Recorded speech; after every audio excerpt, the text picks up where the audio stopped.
Soit ça tourne vraiment pas rond, ou alors c'est le 1er avril avant l'heure. La semaine dernière, il a été évoqué à l'Assemblée nationale qu'un député du Rassemblement national prenne la tête de groupes d'études au Palais Bourbon, dédiés notamment à la lutte contre l'antisémitisme et le sida. Un député à la tête de groupe qui défendrait ce que son parti agresse depuis des années, comme si on nommait Total à la tête d'un groupe écolo, ou Zemmour chef dans un groupe féministe. Je crois que ça ne fonctionne pas. Alors oui, tout le monde évolue et peut changer. Ou pas, hein, on n'est pas toujours sûr de ça. Mais là, le RN n'est même plus dans la dédiabolisation, mais dans l'angélisme. Ou dans la fourberie, tout dépend l'angle choisi. Vivement le mois de juin que Jordan Bardella soit en cuissarde rouge et fossile sur un char de la marche de fierté. À l'allure où ils essaient de se faire passer pour des enfants de cœur, on n'est pas à l'abri de ça. Le Rassemblement national, anciennement Front National, et la communauté juive, c'est une grande histoire d'amour. Et ça commence avec la création du parti et le dépôt des statuts, effectués par Jean-Marie Le Pen et Pierre Bousquet. Ce charmant Pierre Bousquet qui était SS pendant la Seconde Guerre mondiale, et qui a donc largement participé à la collaboration allemande et à toutes les horreurs nazies. Jean-Marie Le Pen qui a d'ailleurs qualifié l'occupation allemande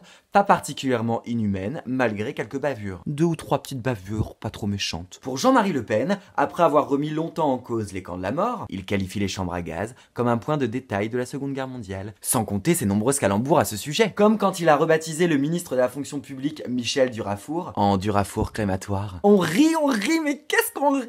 Le sida et le Rassemblement national, c'est en 1987 quand le docteur Bachelot, représentant de Jean-Marie Le Pen, qualifiait le sida de bombe virologique, où il conseillait d'enfermer les malades dans des sidatoriums.